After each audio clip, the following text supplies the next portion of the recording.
Hi viewers. Duvvada దంపతులు యోగేంద్ర బాబు and Lakshmi వీరికి సంబంధించి మన వీడియో ఇచ్చినప్పుడు మొత్తం నేను 5 రకాల డౌట్స్ రేస్ చేశాను. ఫస్ట్ ఏంటి, ఆఫ్టర్ 40 years వాళ్ళ ఫ్యామిలీలో కావచ్చు, ఫ్రెండ్ సర్కిల్లో కావచ్చు, అందరితో కలగలిసి ఉన్నారు. దెన్ హైదరాబాద్ వెళ్ళి ఉన్నారు. ఆ వెళ్ళిన మూమెంట్లోనే వీరిని చూసి కుళ్ళు కొట్టి అరే అంటారు ప్రేమ పెళ్లి చేసుకున్నారా 40 ఏళ్ళ క్రితం అన్నట్టుగా అనుకొని దాన్ని వెంబడించి ఆ రకంగా చంపుండొచ్చు. పరువు హత్య అనుకున్నాం, అది కాదని తేలిపోయింది. పరువు హత్య కాదు, ఎలా ఏంటి నేను చెప్తా.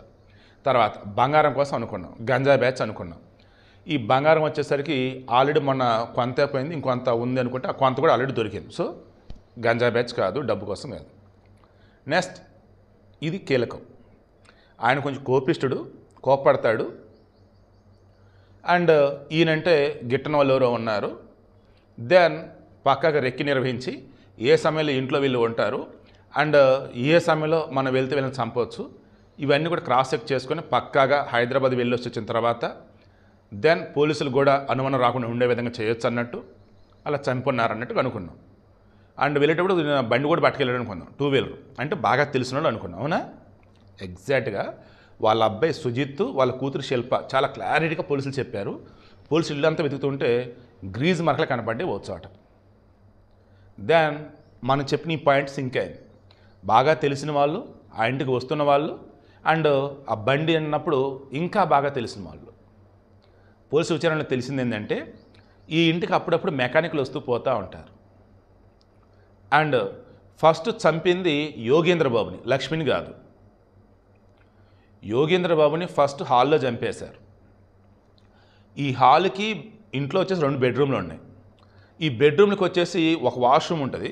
ఈ వాష్రూమ్లో ఇటు నుంచి వెళ్ళొచ్చు, అటు నుంచి వెళ్ళొచ్చు అంట. అంటే వాష్రూమ్కి 2 తలుపులు ఉన్నాయి.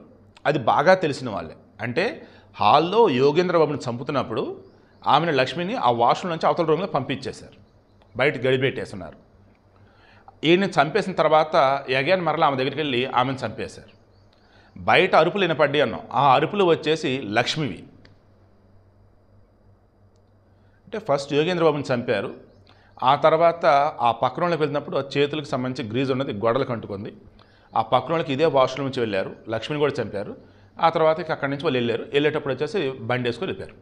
అంటే ఈ బండి మెకానిక్లు అన్న అయ్యి ఉండాలా, ఇంటికి వస్తున్న వారు ఈ బండి మెకానిక్ సంబంధించినటువంటి వాళ్ళు ఈయనతో ఏదన్నా లావాదేవీల విషయంలో ఇంకా వేరే విషయంలో గొడవలు పడి అలానే చంపి ఉండాలి.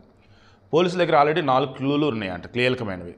ఆల్మోస్ట్ కేసు అయితే ఛేదించినట్టే అంటున్నారు. కాల్ డేటా అండ్ ఈ బండి ఉరేసుకెళ్ళారు అండ్ ఈయనకి సంబంధించేసి ఎవరు తన గొడవ పడ్డా లేదన్నప్పుడు రీసెంట్గా ఎక్కువ టైం ఇంటికి ఎవరు వచ్చారేంటి, ఇది కనుక పోలీసులు కనుక బయటికి లాగితే కేసు సాల్వ్ అయినట్టే. నేను మరలా చెప్తున్నా, గుర్తుంచుకోండి, దయచేసి ఇతరులతో గొడవలు వద్దు. అవతలటి తేడా అనుకుంటే ఓకే బాబు నమస్కారం అని చెప్పేసి వచ్చేసేయండి, వాళ్ళ ఇంటి దగ్గర కూడా రానియొద్దు. తొందరపడి మనం కోపడ్డా తిట్టుకుంటా పోయినా అవతలడు మనల్ని ఏమి ఆ క్షణం చేయకపోయినా ఆ తర్వాత ఏదో ఒక విధంగా కక్ష కడతాడు. అన్యాయంగా పాపం కొడుకు కూతురు అమెరికాలో సెటిల్ అయ్యారు అనుకున్న మూమెంట్లో దారుణంగా చంపేశారు. పాపం వాళ్ళు అమెరికా నుంచి వచ్చారు. ఆ పిల్లలు ఇప్పుడు అమ్మ నాన్న లేని పిల్లలు. ఆస్తులను ఏం ఉపయోగం అండి? వీడియోకి ఇంట్రెస్ట్ మీకు అర్థమైందా? గొడవలు వద్దు, చెడుకు దూరంగా ఉండండి. తేడాగలరు అనుకున్నప్పుడు వాళ్ళు మీ దగ్గరకు రానీయకండి. వన్స్ తేడాగలరా చెడ్డగలరా అని మీకు అర్థమైనప్పుడు వాళ్ళకి దూరంగా మీరే జరగండి.